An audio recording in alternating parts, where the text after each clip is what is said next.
Last week, WWE Smackdown gave us the worst Friday night show of the year, and they've topped themselves tonight because as bad as last week's was, tonight's, the final show before WrestleMania, was somehow even worse. Welcome back, guys, to Fog Wrestling here for your WWE Smackdown review for the 5th of April 2024, and let's just cut to the chase. This show absolutely sucked. There was nothing good about this show.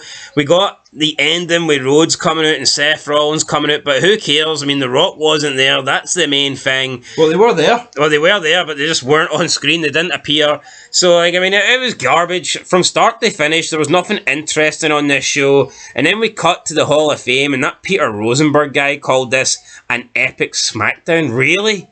Really? An epic SmackDown? Cody Rhodes came out and said, tomorrow and the next day, I'm going to finish the story. It's the same old rhetoric. I'm fucking sick of it. We can't pretend that this guy comes out and cuts like in fall and bloody different promos. It's the same shit. Someone called him out and I can't remember who it was. CM Punk actually did it in that interview he did. He said he comes out and says the same thing every. He does. It's very boring. Well, it's story this, story that. I hope Roman Reigns retains. I know, but then you're going to get the same shite. At least if he wins, he has to change it up, no? He doesn't deserve the world title. Neither do you. Fuck him and his jobber family. Anyway, right, we'll talk more about that, I guess, throughout this weekend. Holy crap. Anyway, let's move into it. We're Shayna Baszler at the Hall of Fame, but Glad you knew who it was. Anyway, yeah, let's talk about SmackDown. So we kick off with the Kevin Owens show. Special guest Randy Orton and Logan Paul, but Logan Paul wasn't here in person. He was appearing via the screen. He was across at the big stadium. He was across where WrestleMania is taking place.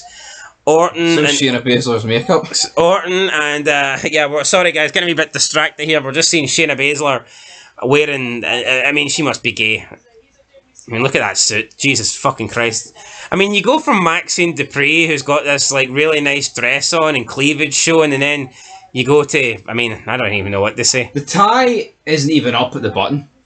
I mean, if you can't say anything nice, don't say anything at all, so let's just avoid... No, so let's not be nice. let's just avoid talking about Shayna Baszler here. Right, yeah. He looks like Heath Ledger on crack. Oh, wait, he was. Damn. Well, maybe it's a stunt double. Who fucking knows at this point? Anyway, right, so Owens and Logan Paul then go to meet... Owens and Orton, go to meet Logan Paul. Theory and Waller were waiting to try and jump them. They missed the jump, and then they're standing around looking like dipshits. I mean, Jesus Christ. Is that as good as it gets for these two? I spoke about in the preview how Grayson Waller's been absolutely jobbed out since coming to the main roster. Tonight did nothing but confirm that for me. So yeah, just a poor start. Your bang average Kevin Owens show, nothing interesting happening. Owens and Orton, they jump on some sort of little like golf cart buggy mobile thing, and they start driving over to the arena, the stadium where Logan Paul is. Then we get our first match of the night. Andre the Giant Memorial Battle Royal. From start to finish, this was fucking awful. The third and fourth eliminations, Angel Garza and Humberto Carrillo eliminated by Cruz del Toro and Joaquin Wilde. Synchronized eliminations. Both looked terrible. I mean, it's the same members of the tag teams getting eliminated by the other tag team that they're up against. So phony, so forced, so fake. Wilde and Cruz Terrell will get the elimination, and then they stand by the rope, so it's so fucking obvious that they can be grabbed out, and then they start brawling on the outside. This was just garbage. We got more eliminations. We got almost eliminating a lot of people. Now, for some reason, I don't really know what happened here. I guess we were supposed to get Andrade in this. He didn't show up. Almost looks like he potentially eliminated himself when he wasn't supposed to. I'm assuming. I don't know. He absolutely did. He eliminated both Creed brothers, but he took that much momentum with him, he flew over the top rope. You could clearly see he was trying to hang on. Yeah, he was trying to hang on, but he didn't do a good job of that. We get down to the end. Ricochet gets eliminated by JD McDonough. Then we get Tasawa getting eliminated by Ivar. Lands on his neck. Yeah, he gets thrown over his intended target, which was the big fat guy Otis. Missed the catch, and then in the end, we got like a 3-4 minute match between Ivar and Bronson Reed. I honestly thought this was in slow motion. commentators are trying to put over how athletic these guys are and how these big guys today aren't like the big guys of yesterday. And that's true to an extent, but let's be real, the big guys of yesterday were better because they actually worked like fucking big guys. What's the point of being 450 pounds if you're going to do somersaults off the top rope and shit like that? Did Andre the Giant need to do a somersault off the top rope? Did all those big guys that Hogan were being fed to, did they need to do somersaults off the... That wasn't their plan. That wasn't what they're there for, right? That wasn't their responsibility. Their responsibility was to be a big, bad heel for Hogan and the Co to overcome. Like, see if you're a big guy and you're having to do moonsaults off the top rope, I think you're automatically lost. Yep, you're feeling yourself. Ivar, I mean, they're insulting our intelligence here, right? Ivar, for however long, has been losing to the Alpha Academy every week. And here you are, in a match that's supposed to be Mania level, Andre the Giant Memorial. He'd be fucking turning his grave if he watched this pish. Yeah, there's nothing... This ain't paying respect to... No, but who are they trying to kid that Bronson Reed could get beat by Ivar? See, back in the day, like... See, everything mattered back in the day, but... They would never have led you to believe that Naked Midian had a chance going up against fucking Undertaker, would they? No, definitely not. Like, you know, the programming is supposed to be booked in a way where the viewer watches every show. And if you watch every show like we do, and most people will, you'll know Ivar's a jobber. Oh, Ken Shamrock is at the Hall of Fame. Just pointing that out there. Tell you what, he'd have been a good addition to go into the Hall of Fame. Hall of Fame this year, looking very weak. But yeah, Ivar loses to Bronson Reed. We then see Dragon Lee laid out. Carlito is checking on him. I wonder what happened here. Did Carlito turn heel? Did Carlito take out Dragon Lee? Is Carlito going to WrestleMania? It turns out no, because we get Elektra Lopez defeating Selena Vega, and then after the match, they're beating down Rey. Andrade's there with Dominic and what's this other guy called? Dominic and Santos Escobar. And then Andrade turns face, I guess, and he starts attacking those two, and then he teams up with Rey, and then Rey gets to the back, and he's like, Andrade, you're going to be the man. And Andrade is going to replace Dragon Lee, or whatever he's called. And then Carlito, you can see in our thumbnail, he's just not fucking happy, he's staring down Andrade, and you can't blame Carlito. I mean, what does this guy have to do to just get a match or to get some form of I don't know, just a push or something? Like, Carlito, does he look happy to you? Because he certainly doesn't look happy to me. It looks like he just watched 2 hours of blue shite. Well, that's what he did watch, but I mean, Jesus Christ, man. So I don't know, Carlito's probably going to turn heel, but I can't believe they've actually got someone good in Carlito and they're wasting him. Speaking of good, what happened next was not good. Belair, Cargill, Naomi sent a message to Damage Control. Cringy as fuck.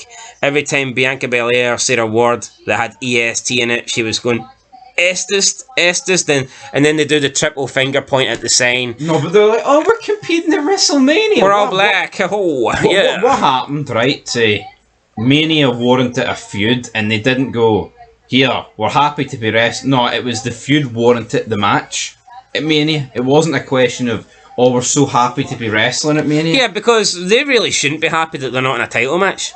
Yeah. But they should be, I guess, technically distracted at the moment because they're in a feud, but it's like they're just happy to be there, you know? It's all like this big playful, oh, but this big, we're all friends here, you know? A woman in the Elimination Chamber, the Hell in a Cell, the Royal Rumble, fuck off. Anyway, this was incredibly cringy, man. Not going to talk about it, just absolute garbage. Speaking of garbage, third match, New Catch Republic versus Fury and Waller, and Fury and Waller fucking lose. There's a special place reserved in hell for Pete Dunne and Tyler Bate, especially Tyler Bate.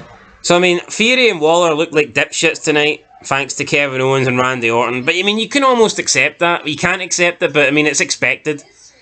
I mean, does Fury and Waller need to lose to the New Catch Republic? I mean, Jesus fucking Christ. I actually despise Tyler Bate. He's a fucking jobber. Look at him. Yeah, we then get a Bayley and Io Sky segment. I mean, it wasn't really them going face to face. It was the same shite we got. It was Bayley talking, and then we had Io Sky's recorded message from a couple of weeks ago. So that's all that was. Nothing new. LA Knight came out, wanted to talk to us, dropped his chewing gum. I mean, that's pretty much it. I mean, nothing interesting. Right. Again, AJ Styles, right, is there. Io Sky is there. There's a lot of feuds I don't care for here, right? Damage Control are there. Pretty much everything tonight could have had the people interact, but they just kept them apart. See, if McMahon was booking this, man, people would be slaughtering these shows. They would be. These shows are fucking shit. And for some whatever reason, people seem to think that we love WWE and hate AEW. No, yeah, I mean, fucking hate them both. No, I mean, I'll give either company credit when they're good, but it's very rare. I mean, it's very rare. This is the. I thought Raw was pretty damn good a couple weeks ago. Gave it a 7 out of 10. This is the worst Mania build I've ever seen. No, definitely. I thought Raw a couple weeks ago had two of the best segments I've seen in years. Yep. But unfortunately, I mean, what have they followed up with? Not a lot. The last that's right. The last two SmackDowns have been fucking god awful. I would say some of the Rock stuff, right, has been some of the best build up we've seen in recent years. But everything else. No, but the problem is he's not here tonight. Well, he is, but he's just not there. Yeah, he's here, but he's not there. Right, that was that. Then we move on to the fourth match: Jey Uso versus Solo Sikoa. Do we care? I mean, I'm not going to talk about what happened here. It's a throwaway match. Solo Sikoa's done, in my opinion. Jey Uso wins for disqualification. Jey Uso's getting attacked. It's 2-on-1, and then Cody Rhodes, Seth Rollins come out to make this make it 3-on-2, and the three of them beat down Jimmy Uso with the belt. So I guess Cody couldn't get his comeuppance on the Rock, so he has to settle for getting it on fucking Jimmy Uso. It's like, I mean, this would be like Austin and Undertaker or something, like going into WrestleMania and Austin on the go-home show does not interact with Taker despite the week before getting absolutely annihilated, and instead he just like gives a stunner to Mideon, and that's supposed to be the build-up. Oh, well, Austin got his ass whipped by Taker. He got crucified by Taker last week, but at least he gave a Stone Cold Stunner to Mideon tonight. Do you remember back in 2001, before Survivor Series, that they didn't do that segment where they all did their finishers? It was epic, best SmackDown ending you ever see. Team WF get in the ring and talked about how they're looking forward to competing at Survivor Series and that they're going to have fun. They all pointed to the sign, and the Alliance didn't bother their arse coming out, even though they were there. No, they did, but it was 5 jobber members. It was like Sean Stasiak and Chavo Guerrero, guys that the guys that have got no fucking connection to the match. See the big dudes like Austin and your Angles and your Shane and your Booker and your RVD. Those guys were nowhere to be seen. Like garbage, man. We're living. No, tonight should have ended right with the main event guys all getting their moves in. And that includes if you want to fire Punk and like McIntyre out there. See Walter White, man, did he turn around and say to Jesse, "Here Jesse, I'm just happy to be in this RV cooking"? Or did he want to make money?